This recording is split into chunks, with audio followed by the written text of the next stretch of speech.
اسلام آباد کے پیمز اسپتال میں انتظامی غفلت اور نااہلی 14 نومولود بچوں کی جان لے گئے۔ گائنی وارڈ میں بھڑکنے والے شعلوں نے والدین سے ان کے جگر گوشت چھین لیے۔ صدمے سے نڈھال ماں باپ اپنے بچوں کو پکارتے رہے۔ قیامت خیز مناظر نے دل دہلا دیے۔ سانحے میں جاں بحق 14 بچوں کو آہوں اور سسکیوں کے ساتھ سپرد خاک کر دیا گیا۔ تدفین کے موقع پر ہر آنکھ اشکبار، فضا سوگوار رہی۔ پیمز کے نیو نیٹل وارڈ میں صبح 6:54 پر آگ لگی۔ امدادی کارروائیوں میں فائر بریگیڈ کی 6 گاڑیوں اور 4 ایمبولینسز نے حصہ لیا۔ 19 افراد کو بحفاظت نکال لیا گیا۔ پیمز سانحہ کی انکوائری میں اہم پیش رفت۔ سانحہ کیا، کیوں اور کیسے ہوا؟ انکوائری کمیٹی نے جواب مانگ لیا۔ چیئرمین انکوائری کمیٹی نے پیمز کے جوائنٹ ایگزیکٹو ڈائریکٹر سمیت 4 افسران سے وضاحت طلب کر لی۔ آگ لگنے کی اصل وجہ کیا تھی؟ ذمہ دار کون ہے؟ افسران کو مکمل تفصیلات بتانے کی ہدایت۔ 4 اعلیٰ افسران کو تحریری بیان جمع کروانے کی ہدایت۔ افسران سے واقعے کی وجوہات اور مستقبل کے لائحہ عمل پر بھی جواب طلب کیا گیا۔ وزیراعظم کی ہدایت پر تحقیقات کے لیے تشکیل دی گئی اعلیٰ سطح انکوائری کمیٹی نے کام شروع کر دیا۔ کمیٹی کے سربراہ سابق وفاقی سیکرٹری شاہد خان کا پیمز اسپتال کا دورہ، جائے وقوع کا جائزہ لیا۔ ڈی سی اسلام آباد نے انکوائری کمیٹی بریفنگ دی۔ کمیٹی آگ لگنے کے فوری سبب اور باقی کی ٹائم لائن کا تعین کرے گی۔ کمیٹی پیمز میں فائر سیفٹی، انفراسٹرکچر، حفاظتی ضوابط پر عمل درآمد کا تفصیلی جائزہ لے گی۔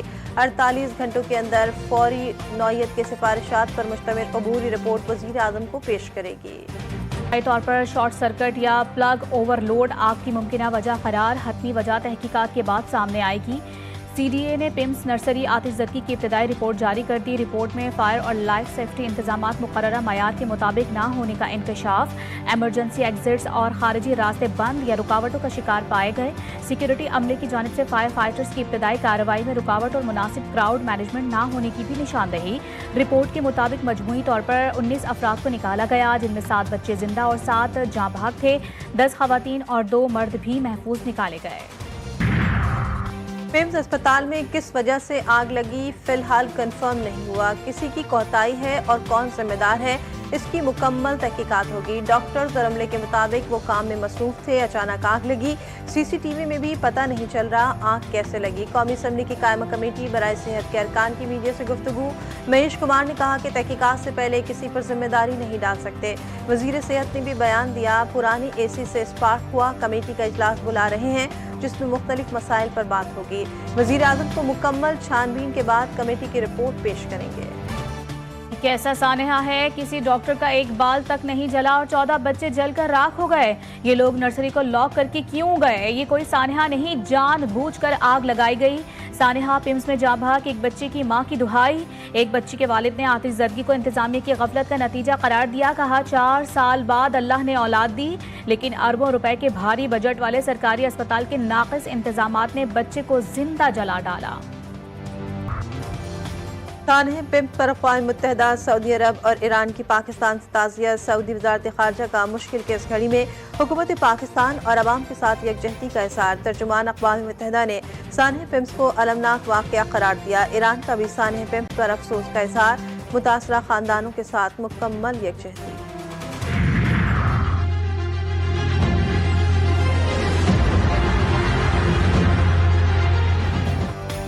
آپریشن نظم استحکام کے تحت دہشت گردی کے ناصر کو جڑ سے اکھاڑ پھینکنے کا عزم۔ بنو جنوبی وزیرستان اور خزدار میں 11 دہشت گردوں کو ہلاک کر دیا گیا۔ دہشت گردوں کے ٹھکانے بھی تباہ اور بھاری مقدار میں اسلحہ اور گولہ بارود برآمد۔ صدر مملکت آصف علی زرداری، وزیر اعظم شہباز شریف اور وفاقی وزیر داخلہ کا کامیاب آپریشن پر سیکیورٹی فورسز کو خراج تحسین۔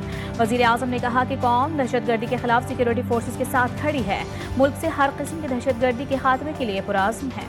آزاد کشمیر قانون ساز اسمبلی کا اجلاس کل تک کے لیے مؤخر۔ قائد ایوان کا انتخاب 28 اگست کو ہوگا۔ بیرسٹر افتخار کیلانی کی وزیر اعظم نامزدگی پر آزاد کشمیر کی سیاست میں ہلچل۔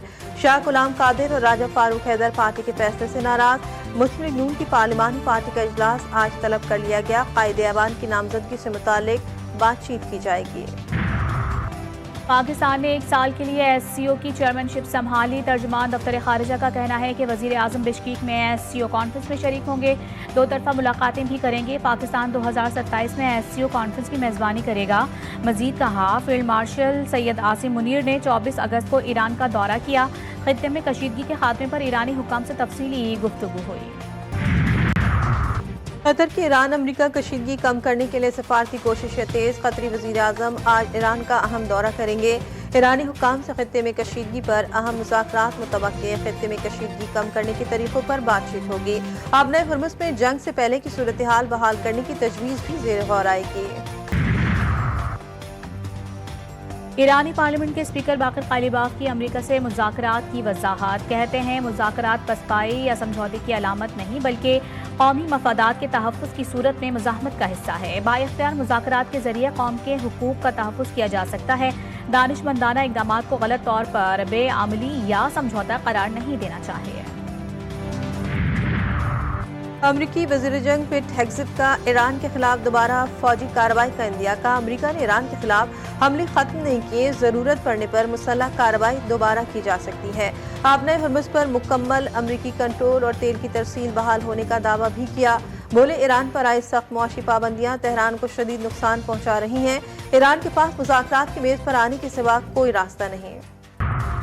امریکہ کی نئی پابندیاں ریاستی اور معاشی دہشت گردی قرار۔ ایرانی وزیر خارجہ عباس عراقچی کا اقوام متحدہ کے سیکریٹری جنرل، سلامتی کونسل اور تمام رکن ممالک کو خط لکھا۔ امریکہ جنگ کے ذریعے مقاصد حاصل کرنے میں ناکامی کے بعد ایران کے دیگر ممالک سے جائز اقتصادی تعلقات منقطع کرنے کی کوشش کر رہا ہے۔ پابندیوں سے خوراک، ادویات، طبی آلات اور توانائی سمیت بنیادی ضروریات تک رسائی متاثر ہوتی ہے۔ ایران کا اقوام متحدہ اور سلامتی کونسل سے امریکی یک طرفہ اور ثانوی پابندیوں کی مذمت اور انہیں مسترد کرنے کا مطالبہ کیا۔ آبنائے ہرمز میں آئل ٹینکر پر نامعلوم پروجیکٹائل سے حملہ۔ برطانوی میری ٹائم ٹریڈ آپریشنز کے مطابق حملے کے نتیجے میں ٹینکر میں آگ بھڑک اٹھی جس پر قابو پا لیا گیا۔ جہاز میں موجود تمام عملہ محفوظ رہا۔ واقعے کے بعد کسی ماحولیاتی آلودگی یا تیل کے رساؤ کی اطلاع نہیں ملی۔ وزیر اعظم شہباز شریف سے پاکستان میں سعودی عرب کے سفیر نواف بن سعید المالکی کی الوداعی ملاقات۔ سعودی سفیر کو پاکستان میں اپنی سفارتی ذمہ داریاں کامیابی سے مکمل کرنے پر مبارکباد دی، خدمات کو سراہا۔ وزیر اعظم کی خطے میں امن و استحکام کے فروغ کے لیے سعودی عرب کے اہم کردار کی بھی تعریف۔ سعودی سفیر نے سفارتی ذمہ داریوں کے دوران گرم جوشی، تعاون اور مہمان نوازی پر وزیر اعظم اور حکومت پاکستان کا شکریہ ادا کیا۔ وفاقی وزیر داخلہ کی انسانی اسمگلنگ اور حوالہ ہنڈی میں ملوث مافیا کے خلاف سخت کارروائی کی ہدایت۔ ایف آئی اے زونل آفس میں محسن نقوی کی زیر صدارت اہم اجلاس۔ ملک بھر کے ایئرپورٹس پر امیگریشن کاؤنٹرز کے پرانے کیمروں کو تبدیل کرنے کا فیصلہ۔ امیگریشن کاؤنٹرز پر جدید کیمروں کی تنصیب کی منظوری بھی دی گئی۔ شکایات کے لیے پاک آئی وی ایپ کی خدمات حاصل کرنے کا اصولی فیصلہ کیا گیا۔ محسن نقوی نے کہا ایف آئی اے کو ہر ممکن سہولیات اور وسائل فراہم کر رہے ہیں۔ کراچی میں قاتل لٹیروں کی ایک اور واردات۔ مزاحمت پر سبزی فروش کی جان لے لی۔ نیو کراچی 5.5 نمبر میں 26 سالہ عمران لوڈنگ سوزوکی پر سبزی منڈی لینے کے لیے جا رہا تھا کہ موٹر سائیکل سوار 2 ملزمان نے لوٹ مار کی کوشش کی۔ مزاحمت پر ملزمان نے فائرنگ کر کے عمران کو شدید زخمی کر دیا جو اسپتال میں دوران علاج دم توڑ گیا۔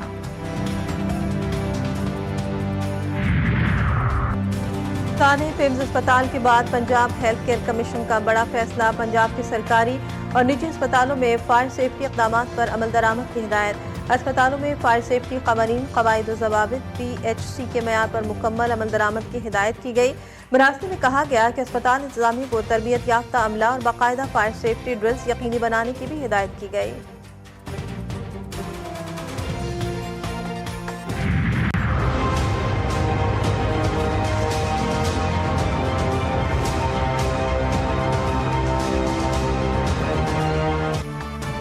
کراچی کے سرکاری اسپتال بھی بدحال۔ عباسی شہید اسپتال میں فائر الارم سسٹم کا وجود ہی نہیں۔ عملے کو کبھی فائر سیفٹی کی تربیت تک نہیں ملی۔